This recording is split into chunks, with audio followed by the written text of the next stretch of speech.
യേശുവിൻ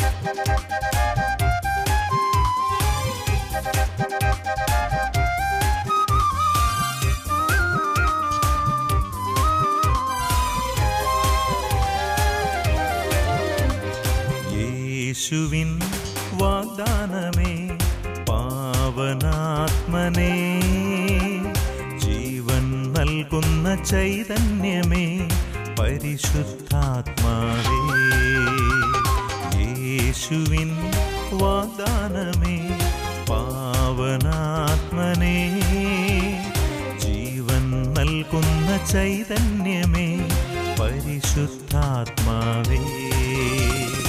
ആത്മാവേ എന്നിൽ നിറയണമേ, ആത്മാവേ എന്നിൽ നിറയണമേ, അഭിഷേകത്തിൻ നിറവായി മാറ്റണമേ, അഭിഷേകത്തിൻ നിറവായി മാറ്റണമേ.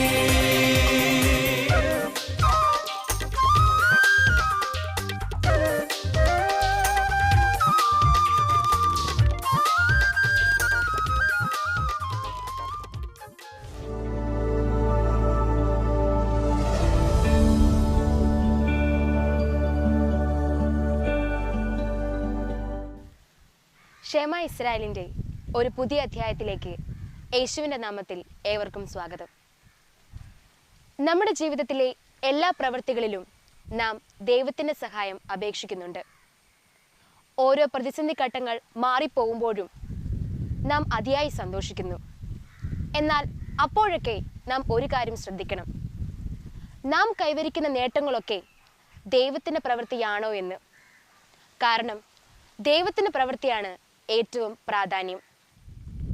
നമ്മുടെ ജീവിതത്തിൽ ഉണ്ടാകുന്ന സഹനങ്ങളൊക്കെ ദൈവത്തിൻ്റെ പ്രവൃത്തിയാണ്. അതുകൊണ്ട് തന്നെ അവയെ നാം ഏറ്റവും സന്തോഷത്തോടു കൂടി വേണം ഏറ്റെടുക്കുവാൻ.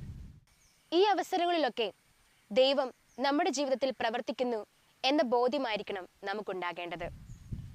വിശുദ്ധ ജോൺ മരിയ വിയാനി ഇപ്രകാരം പറയുന്നു: ഈ ലോകത്തിലെ എല്ലാ സൽപ്രവൃത്തികളും കൂട്ടിവച്ചാലും ഒരു വിശുദ്ധ കുർബാനയുടെ വില വരില്ല. കാരണം വിശുദ്ധ കുർബാന ദൈവത്തിൻ്റെ പ്രവൃത്തിയാണ്.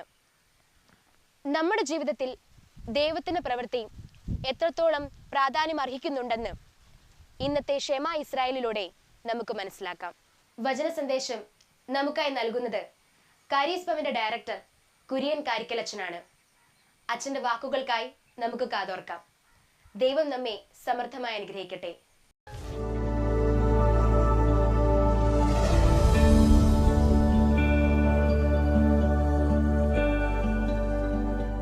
Praise the Lord. പ്രിയപ്പെട്ടവർ, നാം ഇന്ന് ചിന്തിക്കുന്ന വിഷയം ദൈവത്തിൻ്റെ പ്രവൃത്തി എത്രയോ പ്രാധാന്യമുള്ളതാണ് എന്നതിനെക്കുറിച്ചാണ്. നമ്മൾ ഈ വിഷയത്തിലേക്ക് കടക്കുന്നതിന് മുമ്പ് ഒരു നിമിഷം നമുക്കൊന്ന് പ്രാർത്ഥിച്ചൊരുങ്ങാം. 1 പത്രോസ് 2-ാം അധ്യായത്തിൻ്റെ 10-ാമത്തെ വചനം നമ്മെ ഓർമ്മിപ്പിക്കുന്നത്, കർത്താവിൻ്റെ വചനം തിരസ്കരിച്ചാൽ, കർത്താവിൻ്റെ വചനത്തിനെതിരെ നമ്മൾ പോയാൽ കാലിടറി വീഴുന്ന അവസ്ഥ നമുക്കുണ്ടാകാം. വീഴ്ചയിൽ നിന്ന് നമ്മളെ സംരക്ഷിക്കാൻ കർത്താവിൻ്റെ വചനം സഹായിക്കുന്നു. ആ വചനം തിരസ്കരിക്കുമ്പോൾ അത് വീഴ്ചയ്ക്ക്, ഇടർച്ചയ്ക്ക് കാരണമായി തീരും. ഒരു നിമിഷം നമുക്ക് പ്രാർത്ഥിക്കാം.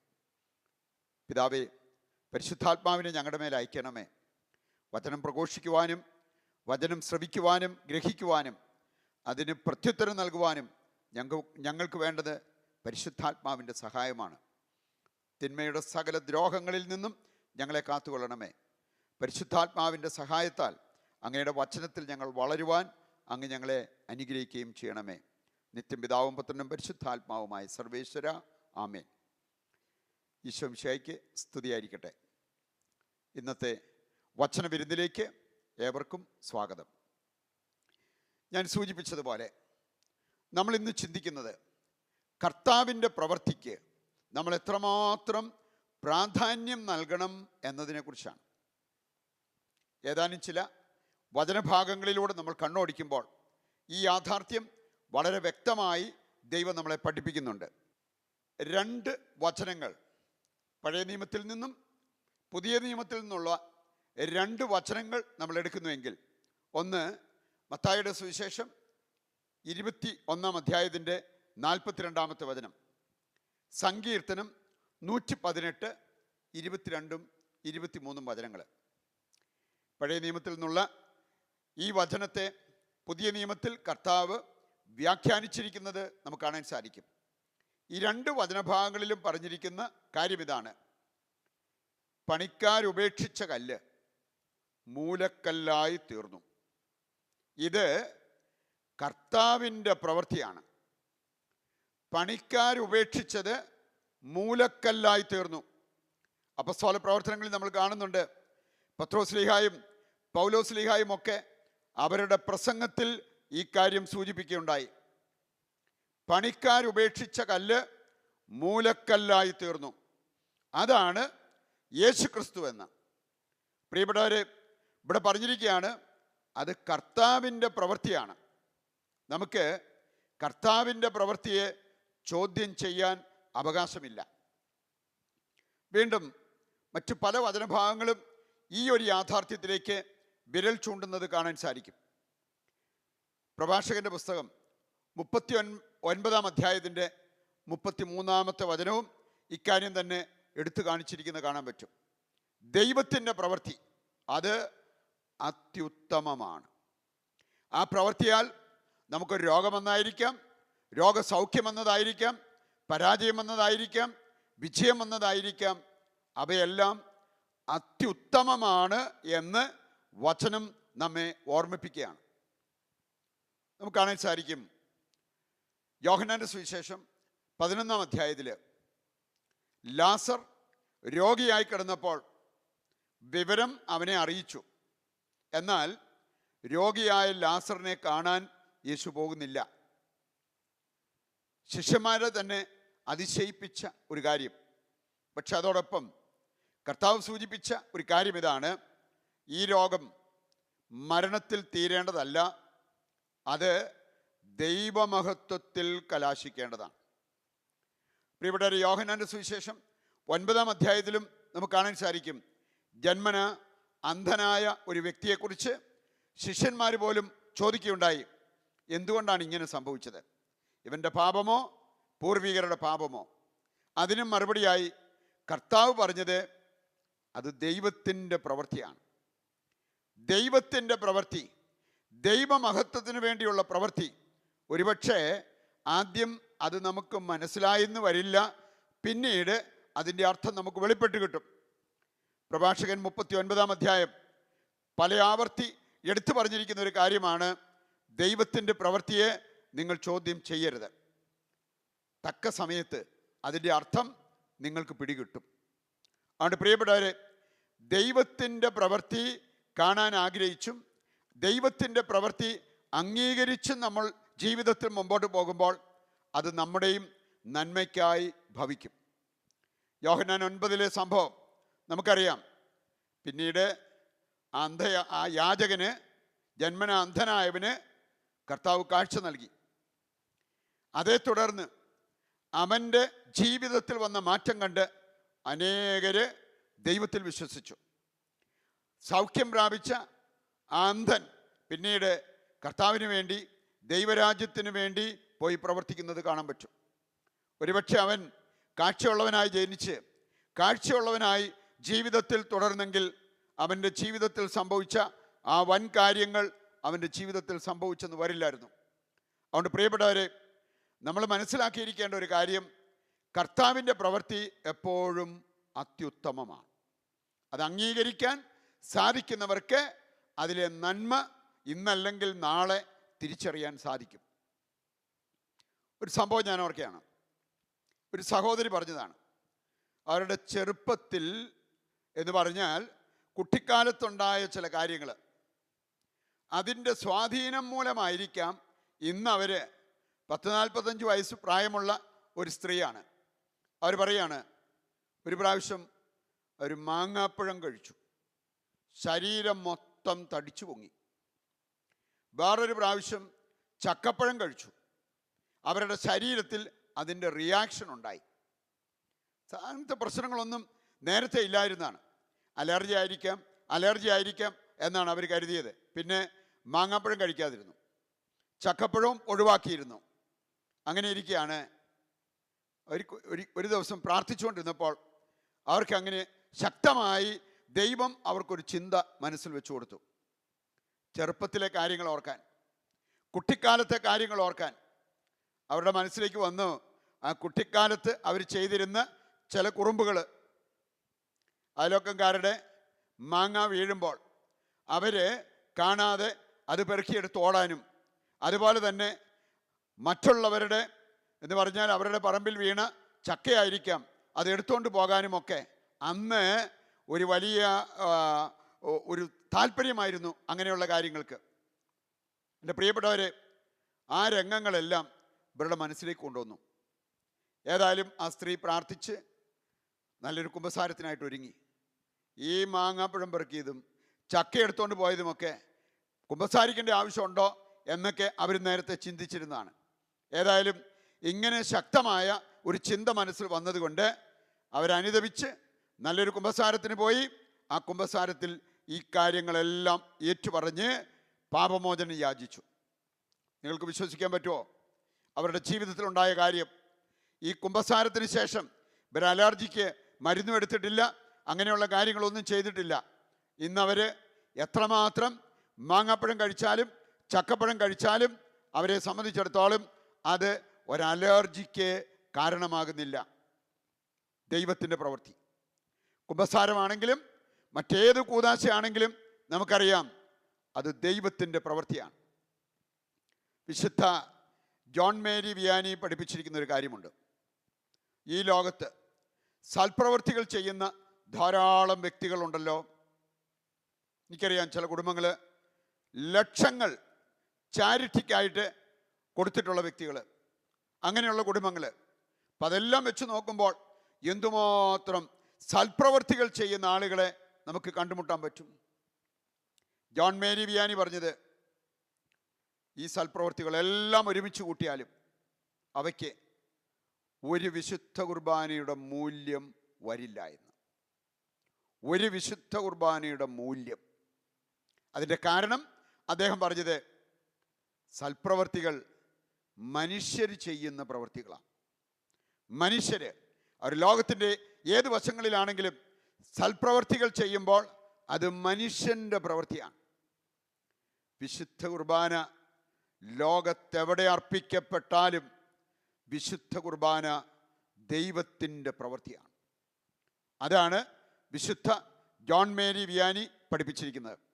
പ്രിയപ്പെട്ടവരെ, ദൈവത്തിൻ്റെ പ്രവൃത്തിക്ക് വലിയ സ്ഥാനമുണ്ട്. ദൈവത്തെ കൊണ്ട് പ്രവർത്തിപ്പിക്കാൻ നമുക്ക് സാധിച്ചാൽ അത് നമ്മുടെ ജീവിതത്തെ തന്നെ മാറ്റിമറിക്കുന്നത് നമുക്ക് കാണാൻ സാധിക്കും. ഇതിൻ്റെ വെളിച്ചത്തിൽ ഒരു 3 പ്രധാനപ്പെട്ട കാര്യങ്ങൾ നമ്മുടെ മനസ്സിലേക്ക് നമുക്ക് ഏറ്റെടുക്കാം. ഒന്നാമത്തെ കാര്യം, ദൈവം പ്രവർത്തിച്ചാൽ ഏതവസ്ഥയിലും മാറ്റം കടന്നു വരാം. ദൈവത്തിന് അസാധ്യമായി ഒന്നുമില്ല. ഏത് പ്രശ്നം പരിഹരിക്കാനും നമ്മുടെ ദൈവത്തിന് കഴിവുണ്ട് എന്നുള്ള കാര്യം നമ്മൾ തിരിച്ചറിയണം. പ്രിയപ്പെട്ടവരെ, മനുഷ്യരൊക്കെ പ്രതീക്ഷ കൈവിടുന്ന സാഹചര്യത്തിൽ പോലും ദൈവം പ്രവർത്തിച്ച് അത്യത്ഭുതകരമായ കാര്യങ്ങൾ സംഭവിച്ചതിൻ്റെ കാര്യങ്ങൾ ഇഷ്ടം പോലെ ബൈബിളിൽ പോലും നമുക്ക് കാണാൻ പറ്റും. നമ്മുടെയൊക്കെ ചുറ്റുപാട് നോക്കിയാൽ ഓരോരുത്തരും അവരുടെ അനുഭവ സാക്ഷ്യങ്ങൾ പങ്കുവയ്ക്കുമ്പോൾ മനുഷ്യർ ഒന്നും നടക്കില്ല എന്ന് പറഞ്ഞിടത്തും കർത്താവ് അത്ഭുതകരമായി കാര്യങ്ങൾ നടത്തി. നമുക്ക് ഏതാനും ബൈബിൾ ഭാഗങ്ങളിലൂടെ കടന്നു പോയാൽ ഈ യാഥാർത്ഥ്യം നമ്മുടെ ജീവിതത്തിൽ ഒരു ബോധ്യമായിട്ട് മാറും. ഉൽപ്പത്തി പുസ്തകം 20-ാം അധ്യായം 3-ാമത്തെ വചനം വായിച്ചാൽ അബ്രാഹത്തിന് വേണ്ടി അത്യത്ഭുതകരമായി കർത്താവ് പ്രവർത്തിച്ച ഒരു രംഗം. അബ്രാഹത്തിൻ്റെ ഭാര്യയെ അബിമലക്ക് അവൻ്റെ കൊട്ടാരത്തിലെത്തിച്ചു. അവൻ്റേതായിട്ടുള്ള പ്ലാനുകളും പദ്ധതികളും ഉണ്ടായിരുന്നു. എന്നാൽ ദൈവം അബിമലക്കിന് ഒരു സ്വപ്നത്തിൽ പ്രത്യക്ഷപ്പെട്ട് അവനോട് പറഞ്ഞത്, ഈ സ്ത്രീ, നീ ഇവിടെ കൊണ്ടുവന്ന് വച്ചിരിക്കുന്ന ഈ സ്ത്രീ, അവൾ മൂലം നീ പിണമായി തീരും. സംഭവിക്കാതിരിക്കണമെങ്കിൽ എത്രയും വേഗം അവളെ അബ്രാഹത്തിൻ്റെ കയ്യിൽ ഏൽപ്പിച്ച് അവൻ്റെ അനുഗ്രഹം വാങ്ങി തിരിച്ചു വരിക. പ്രിയപ്പെട്ടവരെ, അവിടെ തിരിച്ചു പറയാൻ അബിമേലെക്കിന് പറ്റിയില്ല, കണക്ക് പറയാൻ അവന് പറ്റിയില്ല. അവൻ ചെയ്തത് ആ നിമിഷം തന്നെ സാറായെ അബ്രാഹത്തിൻ്റെ കയ്യിൽ ഏൽപ്പിച്ചിട്ട് അവൻ അനുഗ്രഹം വാങ്ങി തിരിച്ചു വരുന്നത് ഈ അധ്യായം വായിക്കുമ്പോൾ നമുക്ക് കാണാൻ സാധിക്കും. കർത്താവിൻ്റെ പ്രവൃത്തി മനുഷ്യരുടെ പ്രവർത്തനങ്ങളെക്കാളെല്ലാം വളരെ വിശിഷ്ടമാണ്, ഫലം പുറപ്പെടുവിക്കുന്നതാണ്. പുറപ്പാട് പുസ്തകത്തിലൂടെ കടന്നുപോയാൽ നമുക്ക് കാണാൻ സാധിക്കും. 14-ാം അധ്യായത്തിൻ്റെ 14 മുതലുള്ള വചനങ്ങൾ വായിച്ചാൽ മതി. ഇസ്രായേൽക്കാർക്ക് വേണ്ടി കർത്താവ് അത്ഭുതകരമായ ഒരു കാര്യം ചെയ്തു. ചെങ്കടൽ വറ്റിച്ചു. ചിലരൊക്കെ അതൊക്കെ അതിശയോക്തിയാണ് എന്ന് പറഞ്ഞ് വിശ്വസിക്കാതിരിക്കുന്നവരുണ്ട്. പ്രിയപ്പെട്ടവരെ, കടലിലെ വെള്ളം കംപ്ലീറ്റ് മാറ്റിയതാകണമെന്നില്ല. ഒരു വേലിയിറക്കം വരാൻ കർത്താവ് അനുവദിച്ചാൽ പോരെ, അവർക്കതിലെ പോകാനും രക്ഷപ്പെടാനുമുള്ള ഒരവസരം കർത്താവ് ഒരുക്കി കൊടുത്തു. അതിന് കർത്താവ് ആവശ്യപ്പെട്ട ഒരു കാര്യം ഇതാണ്: ഞാൻ പറയുന്നത് നിങ്ങൾ അനുസരിക്കുക. ജനം കടലിനോട് ചേർന്ന് നിൽക്കട്ടെ. മോശയോട് പറഞ്ഞു, നിനക്ക് നൽകപ്പെട്ടിരിക്കുന്ന വടി കയ്യിലെടുത്ത് കടലിൻ്റെ നേരെ നീട്ടിപ്പിടിക്കുക. അവൻ ഈ കാര്യങ്ങൾ ചെയ്തു. തൽഫലമായിട്ട് ദൈവം അവിടെ പ്രവർത്തിച്ചു. വലിയ ഒരത്ഭുതം അവിടെ സംഭവിച്ചു. ഇസ്രായേൽ ജനം രക്ഷിക്കപ്പെട്ടു. അവരുടെ ശത്രുക്കൾ നാശവഴിയിലേക്ക് നയിക്കപ്പെട്ടു. അതാണ് ദൈവത്തിൻ്റെ പ്രവൃത്തി. എൻ്റെ പ്രിയപ്പെട്ടവരെ, 1,00,000 ആളുകൾ ഒരുമിച്ച് കൂടി ചെയ്യാൻ നോക്കിയാൽ നടക്കുന്നൊരു കാര്യമായിരുന്നോ ദൈവം ഒറ്റയ്ക്ക് അവിടെ നിന്ന് ഇസ്രായേൽ ജനത്തിന് വേണ്ടി ചെയ്തത്? മനുഷ്യരുടെ പ്രവർത്തനങ്ങളെക്കാൾ ദൈവത്തിൻ്റെ പ്രവൃത്തി അത്യുത്തമമാണ്. നാളുകൾക്ക് മുമ്പ് ഞാൻ വായിച്ച ഒരു സ്റ്റോറി ഒരു പയ്യൻ്റെ കാര്യമാണ്.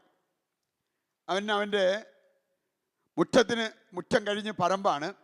അവിടെ നിന്ന സമയത്ത് ഒരു കല്ല്, വലിയൊരു കല്ല് അവിടെ കിടക്കുന്നത് കണ്ടു.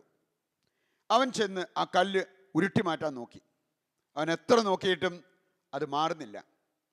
ആ സാഹചര്യത്തിൽ അവന് ഇത് പറ്റില്ല എന്ന് വിചാരിച്ച് തിരികെ പോകാൻ തുടങ്ങിയപ്പോഴാണ് അവൻ്റെ അപ്പൻ, ഇതെല്ലാം കണ്ടുകൊണ്ടിരുന്ന അവൻ്റെ അപ്പൻ അവനോട് പറഞ്ഞു, മോനെ, വേണമെങ്കിൽ നിനക്ക് ആ കാര്യം ചെയ്യാൻ പറ്റും, നിനക്കതിന് സാധിക്കും. അവൻ വീണ്ടും പോയി ഒന്നുകൂടെ ഉന്തി നോക്കി. കല്ല് മാറിയില്ല. അവൻ ഇട്ടേച്ച് പോകാൻ തുടങ്ങിയപ്പോൾ അപ്പൻ വീണ്ടും പറഞ്ഞു, നിനക്കത് ചെയ്യാൻ പറ്റും. അവന് പരിഹാസപൂർവ്വം അപ്പനോട് ചോദിച്ചു, എന്നെ കളിയാക്കുവാണോ? എനിക്കിത് ചെയ്യാൻ പറ്റിയാലെന്ന് എനിക്ക് മനസ്സിലായി. അതിന് മറുപടിയായിട്ട് അപ്പൻ പറഞ്ഞൊരു കാര്യം നമ്മളൊക്കെ നമ്മുടെ ഹൃദയത്തിൽ സൂക്ഷിക്കേണ്ട കാര്യമാണ്. അപ്പൻ പറഞ്ഞു, മോനെ, നീ കണ്ടതല്ലേ ഞാനിവിടെ നിൽക്കുന്നത്. നീ എന്നോട് ഒരു വാക്ക് പറഞ്ഞിരുന്നെങ്കിൽ ഞാനും നിന്നോടൊപ്പം വന്ന് നമ്മൾ രണ്ടുപേരും ചേർന്ന് ആ കല്ലുന്തിയാൽ അത് അവിടുന്ന് മാറില്ലായിരുന്നോ? പ്രിയപ്പെട്ടവരെ, ദൈവത്തിൻ്റെ പ്രവൃത്തി, അതിൻ്റെ പ്രാധാന്യം മനസ്സിലാക്കുന്നവർക്കാണ് ഈ ഒരവസ്ഥയിലേക്ക് കടന്നു വരാൻ സാധിക്കുക.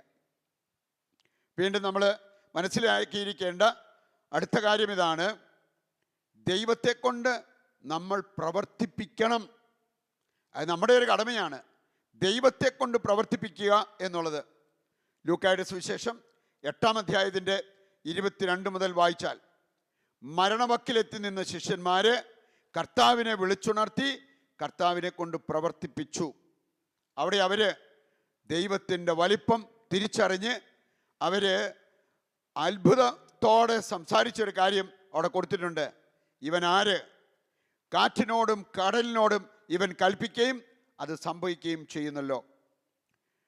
അവസാനമായിട്ട് നമ്മൾ മനസ്സിലാക്കിയിരിക്കേണ്ട ഒരു കാര്യം, നമ്മൾ ചെയ്യേണ്ട കാര്യം ചെയ്യാൻ നമ്മൾ തയ്യാറാകണം.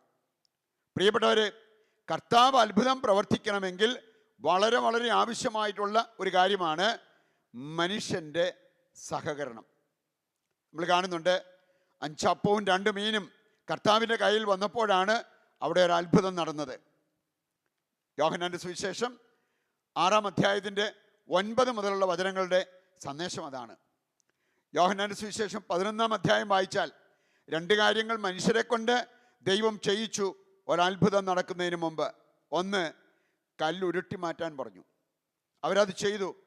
2-ാമത്തെ കാര്യം, അവൻ്റെ കെട്ടഴിച്ചു വിടാൻ അവനോട് പറഞ്ഞു, അവരത് ചെയ്തു. ആ സാഹചര്യത്തിൽ മരിച്ചു കിടന്നവൻ എഴുന്നേറ്റ് നിൽക്കുന്നതും അവന് സഞ്ചരിക്കുന്നതും നമുക്ക് കാണാൻ സാധിക്കും. യോഹന്നാന്റെ സുവിശേഷം 2-ാം അധ്യായത്തിൽ നമ്മൾ കാണുന്നുണ്ട്, കൽഭരണികളിൽ വെള്ളം നിറയ്ക്കാൻ കർത്താവ് ആവശ്യപ്പെട്ടു. ആ സേവകര് അത് ചെയ്തു കഴിഞ്ഞപ്പോഴാണ് അവിടെ ഒരു അത്ഭുതമുണ്ടായത്. മനുഷ്യൻ ചെയ്യേണ്ടത് ചെയ്തിട്ട് കർത്താവിൽ വിശ്വാസം അർപ്പിച്ച് പ്രാർത്ഥിക്കുമ്പോൾ അവിടെയാണ് ഏറ്റവും വലിയ അത്ഭുതം നടക്കുക. ഈ അത്ഭുതം നമ്മുടെ ജീവിതത്തിലും കാണുവാൻ ആഗ്രഹിച്ചുകൊണ്ട് ദിവ്യകാരുണ്യനാഥൻ്റെ മുമ്പിലേക്ക് നമുക്കിപ്പോൾ കടന്നു വരികയും പ്രാർത്ഥിക്കുകയും ചെയ്യാം.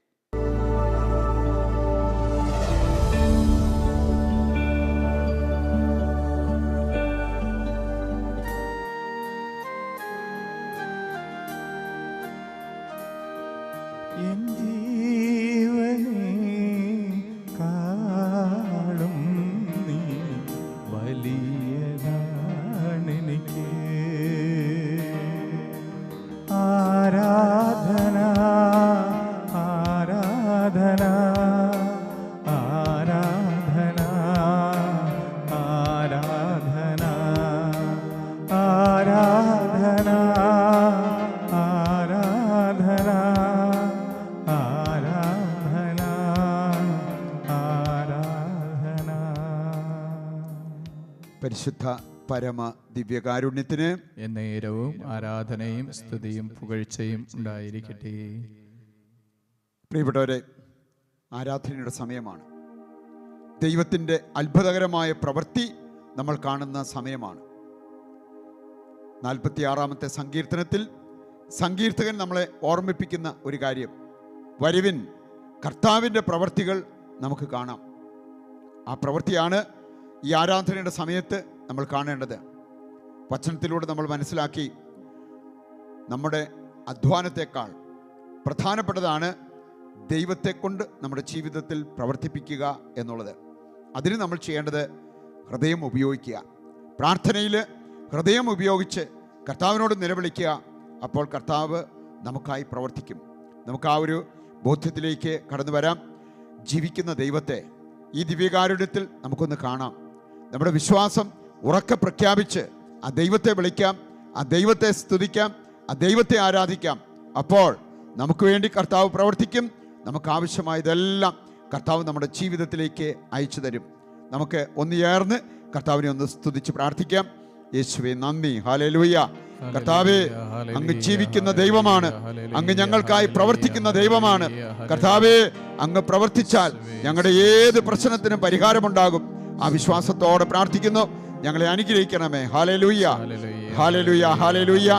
യേശുവേ നന്ദി, യേശുവേ സ്തുതി.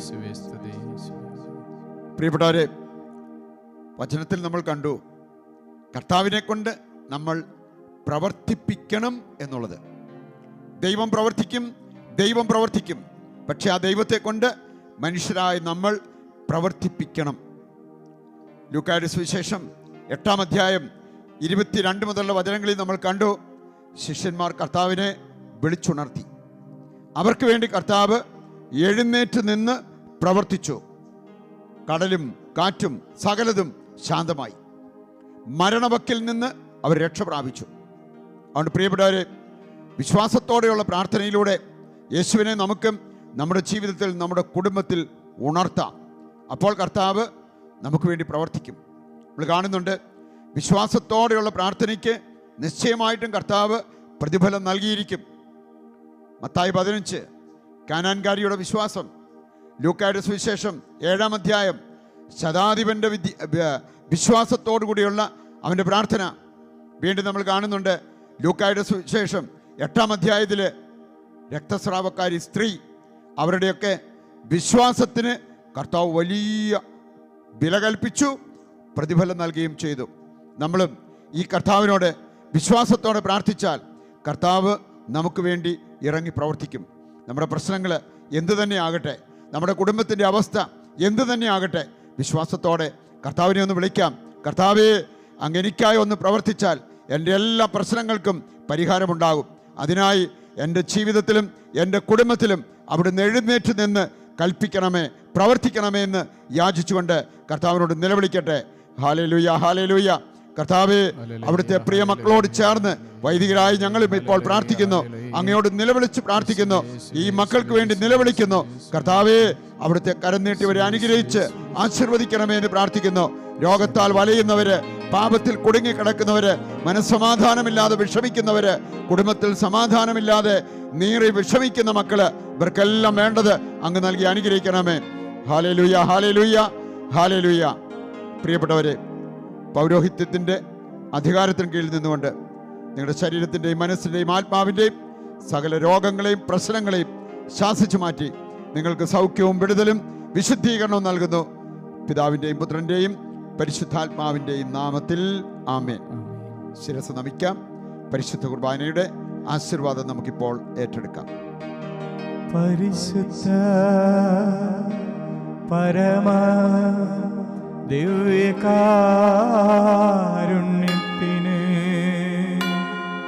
എന്നേരവും ആരാധനയും സ്തുതിയും പുകഴ്ചയും ഉണ്ടായിരിക്കട്ടെ.